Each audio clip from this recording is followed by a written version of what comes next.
The sun fell like a burning coin toward the edge of the land, and the grass whispered as if it knew what was coming. Dust clung to the air. Far off a rope creaked. A man hung from it, wrists bound behind a rough acacia trunk, boots barely touching the earth. His breath came shallow, measured, the way you breathe when panic must be swallowed whole. He had learned that on the frontier. Fear was loud. Silence kept you alive. He was a ranger once, though out here titles dried up faster than water holes. The badge had been taken, his rifle stolen, his horse driven off. The men who left him had laughed. They always laughed. They said the land would finish what they didn't. They said the king would come. The grass parted. A shape moved with a patience that mocked the wind. The man smelled it before he saw it, a heavy, warm scent like sun-soaked hide and blood. He closed his eyes and counted. 1, 2, 3. The rope bit into his wrists. He tasted iron. When he opened his eyes, the lion stood 10 paces away, mane darkened by shadow, eyes the color of old brass. It did not rush. It watched. It judged. The man had tracked killers across deserts and riverbeds, had slept with scorpions and woken to gunfire, but nothing had prepared him for the quiet of that gaze. The lion's tail flicked once. The world shrank to that motion. He spoke, though his voice trembled despite him. Not words, a breath, a sound meant to be small. The lion stepped closer. The rope creaked again. The sun touched the horizon and the heat broke like glass. Memories came fast now, sharp and useless. The saloon in Dry Gulch where the job began. The map scratched on a table. The warning he ignored. Men who wore dust like masks and smiles like knives. They wanted the land cleared. They wanted the law gone. They wanted him gone. They had tied him and left him for a story the wind would tell. The lion lowered its head and sniffed the ground. Ants crawled over the man's boots. His heart pounded so hard he was sure the animal could hear it. The lion's whiskers twitched. It looked past him, not at him, as if the rope and the man were no more than a shadow cast by something else. Then the unthinkable happened. The lion turned away. It did not flee. It did not stalk off in boredom. It moved with purpose, circling wide, stopping to look back. The man's mind stumbled. He pulled against the rope, skin tearing, blood warming his wrists. He wanted to shout.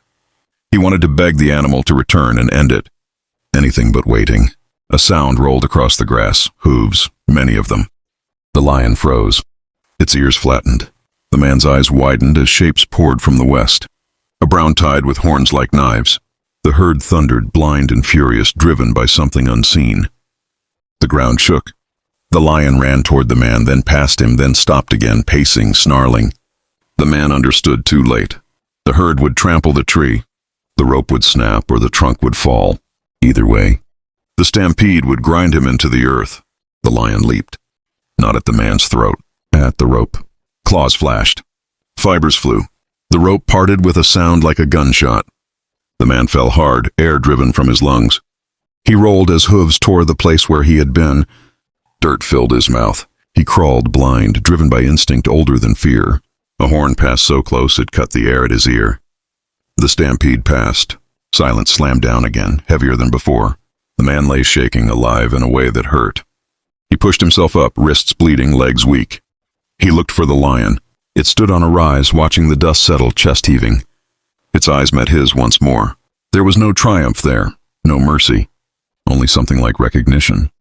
The lion turned and vanished into the grass. The man laughed, a broken sound, then choked it back. He tore strips from his shirt and bound his wrists. He found his feet and staggered toward the tree line. Every step a promise he wasn't sure he could keep. Night came fast. Stars cut the sky open. He walked until his legs refused him. He slept with his back to a stone and dreamed of brass eyes and rope snapping. He woke to cold and the sound of men. They came at dawn. The same men who had laughed, riding easy, confident the land had done its work. The man rose behind a thorn bush, a fallen rifle in his hands. He had found it in the dark, buried where someone had hidden it years ago. He breathed the way he had before, small, quiet. The first rider fell. The second shouted. Horses reared. Shots cracked, dust rose. The man moved like he had been born to this ground, because in that moment he had been. When it ended, two men ran and did not look back. The man did not chase. He stood alone with the dead and the sun climbing.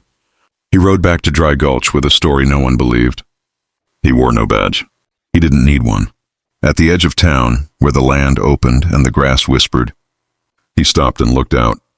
Far away, something moved with patient grace. He tipped his hat to the heat and turned for home.